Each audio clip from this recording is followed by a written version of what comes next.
After the call on Yahoo Finance starts right now, folks. Brad Smith here with Brian Sozzi. We just got off the Apple earnings call, folks, and we were saying going into this call, Brian, that Tim Cook's voice sounded like butter on a croissant, but man, he sounded like his true mobile Alabama self. We heard a little bit of that accent coming out. And honestly, my takeaway from this call was this sounded like a sour apple in a sour consumer discretionary spending environment right now.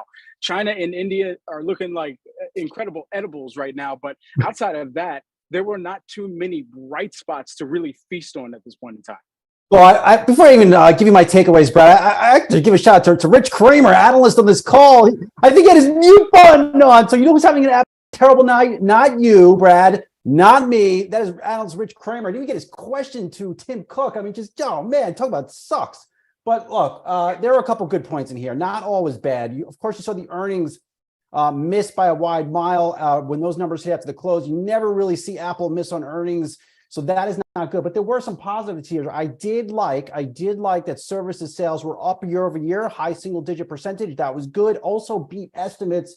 Next thing here, Tim Cook on this earnings call saying their production is pretty much back to normal. Why is that important? Well, he really went on to say that demand was there during the quarter, maybe not as strong as he would have liked, but the demand was there. It was just a function of him and their team not being able to get the physical assets, phones, iPads, Macs, whatever, you name it, into consumers' hands because of what was going on in China in terms of production. So those two things were good. Now, Brad, overall, there were some bad things here to your point.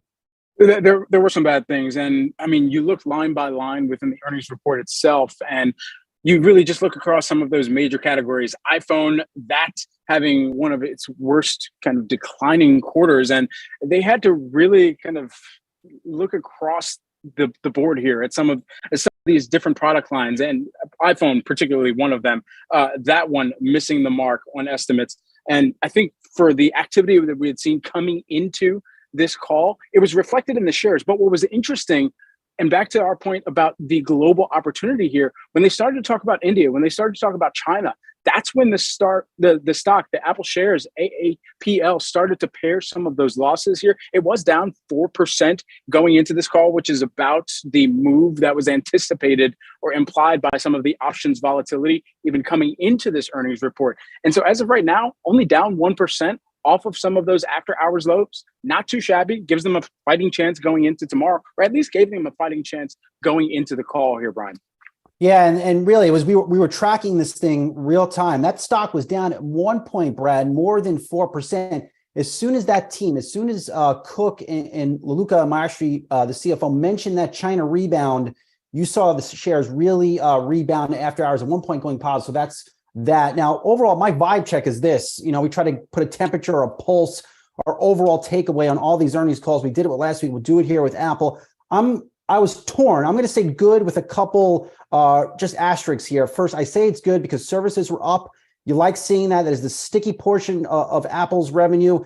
So services was good in the context of a challenging economy that impacted the wearables, the business. So that was good. I do like hearing that production was back to normal. That's also good. I like the fact the company ended with $50 billion plus in cash. That was good, especially ahead of them potentially issuing another big buyback plan in April when they normally do it. And on the buyback point, I'll add very quickly here, Brad, that they bought back close to $20 billion of their stock in this most recent quarter. That is a good indication that they are believing that they might get that China rebound, and they might get it pretty quickly in the next couple quarters. Yeah, absolutely. And my vibe, very simple on this, was it was kind of a meh. I was kind of tossed in between saying that it was bad and it was ugly. I don't think it was either one of those, but it was kind of just a meh. It was the tone that was displayed, and they essentially were trying to be positive about some of those very things that we pointed out in services and in the global opportunity there, and in China and India, which the IMF has already said is probably going to be the biggest contributors for economic growth globally this year. And so, yeah, that was positive, but there were some significant negatives as well within this earnings call. Yeah, let's stay on the economy here. The economy was top of mind, or was really called out numerous times in this conference call. Here's what Tim Cook said. As a result of a challenging environment, our revenue was down 5% year over year. But I'm proud of the way we have navigated circumstances seen and unforeseen over the past several years, and I remain incredibly confident in our team in our mission and in the work we do every day. Brad, so that is Tim Cook, I would say, striking a downbeat tone on the economy. Now I'm going to go back to that earnings call transcript when it hits Yahoo Finance in shortly, because I am just curious on how many times he actually mentioned challenging when talking about the economy. I counted about 5. I might be a little off, but still, that is not a tone you normally hear from Apple, which is why I can't give this a sterling earnings call grade for the company. Well, I want to toss to a particular part of this earnings call, and this was from the CFO, Luca, and I'll play this for our viewers here real quick. Given the continued uncertainty around the world in the near term, we are not providing revenue guidance, but we are sharing some directional insights based on the assumption that the macroeconomic outlook and COVID-related impacts to our business do not worsen from what we are projecting today for the current quarter. And so what I also wrote down in my notes just after that was that supply this quarter had been decent. And so within that, you think about some of the larger impacts that was really ensued by COVID. And it was that supply chain crunch, that kind of just rattling of the supply chain. They said, and Tim Cook said shortly after that, that it was decent supply on most products for the quarter currently right now. So that's something to just keep in mind here. But again, here, we got to bring in our own, of course, technology designated hitter, the DH, Dan Howley, to get some of his thoughts on the earnings call as well here. Howley, what did you take away?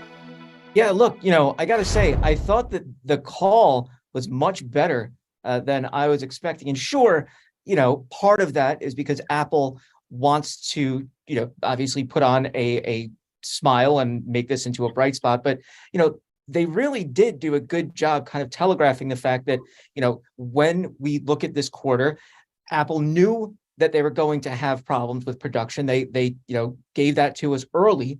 And Tim Cook was sure to point out the fact that iPhone sales would have grown if not for those problems with COVID and the lockdowns in China. So, when we're looking at this overall, it does seem as though it would have been a much better quarter had that not happened, meaning essentially that the business is still doing well.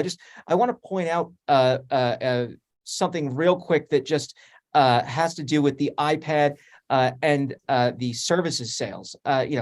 Essentially, we're seeing this improvement when we saw iPhone sales fall apart. So, I wasn't expecting to see iPad revenue. I want to point out, if you look at the kind of timeline of how people were reacting on Twitter, I have this tweet here that's basically talking about how essentially that the tech golden age is over. You listen to the call, and it doesn't appear to be the case. It seems it's completely flip side, where we're still going strong with big tech. And I don't necessarily think that Apple and Google or Alphabet and Microsoft, it's not apples to apples. Apple is selling hardware, remember. Google's selling ads. I think that that's probably the main difference here. They don't have to worry about what's going on with the ad market. They don't have to worry about what's going on with the business market necessarily. It's all to consumers, and it seems as though things are going kind of there. And Dan, doesn't this come back to the cycles for some of these mega cap tech companies and how much they're able to throw around some of their cash to continue to invest in that next leg of growth? Yeah, I think, look, first of all, AI, he didn't even mention AI. Tim refused to even mention AI. He didn't want to be stuck. He refused to say it. Maybe he should have. Maybe the stock will be up 10% tonight, guys. He refused to mention it. Come on, Tim Cook, get the AI talk. I want to hear it. I'm tired of AI. I'm glad that it didn't come up. Someone tried to put a question in there. I just, sure, AI is there. Siri's been around forever. It's not as, also, look, don't even get me started on AI. ChatGPT is very impressive. It is not where the world is going as far as AI.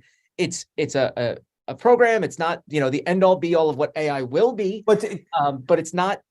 I don't think Apple has anything to do with it. Well, so just because Microsoft's doing it doesn't mean Apple should. I can't help myself. I know we got to get to a tweet, but real quick, Google reported after the bell Alphabet, they are so jazzed up on AI. They are creating a new reporting structure for their AI business. We're going to talk more about that tomorrow morning. Dan, back to you. I had to mention it. I just want to point out, the second tweet that we have here is, again, just kind of the downside that I think people were looking at. And, for me, when I heard the report, I was expecting, obviously, and as I think everybody else was, the first revenue decline since 2019. That's what we saw.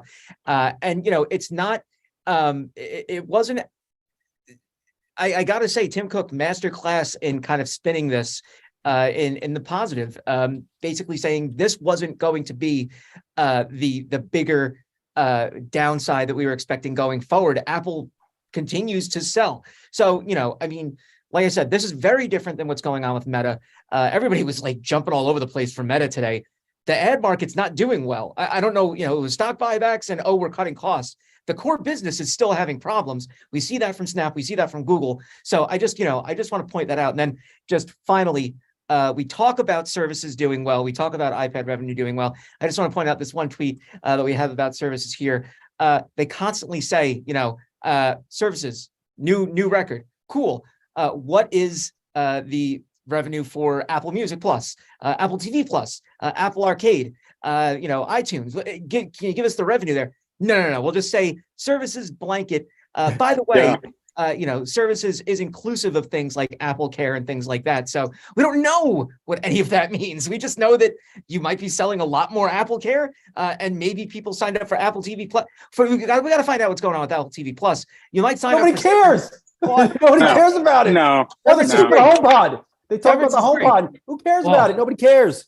I love Severance. I could see people wanting to say, I signed up for Severance, I'm going to quit, because there's not a lot of stuff there still. The HomePod, look, they did a better job with it. I think for them next quarter, the big thing is going to be how these new Macs sold, right? So they just introduced these new Macs with the M2 Pro, the M2 Max chip. They have the new iMac, right? We saw the difficult comparisons. They brought that up in the call itself. They said, look, there's going to be difficult comparisons from last year. And sure, we saw that in this quarter as well. But there were no new Macs, really. Right. They were out on the market. Now there were brand new Macs that came out.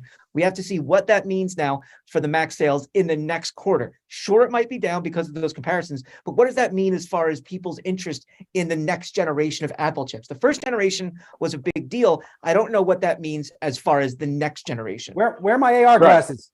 We didn't even talk about the AR glasses. Don't Where's get the Apple Card, damn it? I want all these things. I got none of this on the call. I waited up all night. I've been up since 2 a.m., guys. I don't want to talk about that. I don't want to talk about glasses because my opinion, VR is like 3D TVs. I don't know where those are. Well, in the trash. All right. Precise. Dan, thanks for hopping on, hanging around after the call with Sozzi and I. Appreciate the take. All right, Sozzi, let's wrap this up. Let's put a bow on this. At the end of the day, we're talking about a company.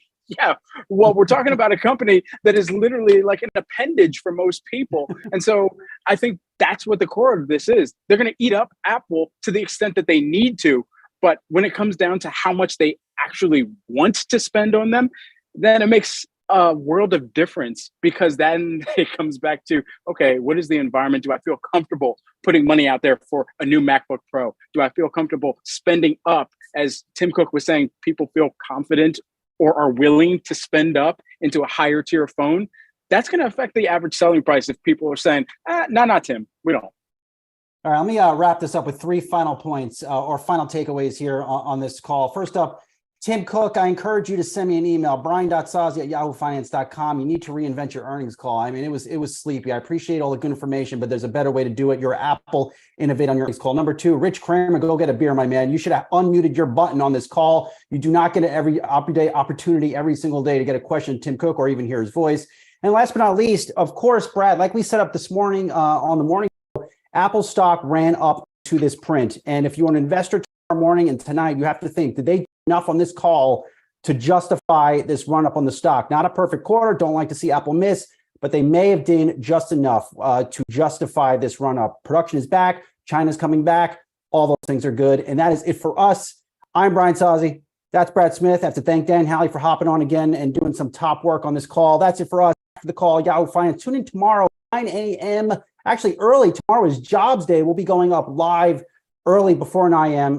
To talk about jobs, Apple earnings, Google, Amazon, you bet, all of it. Have a great night.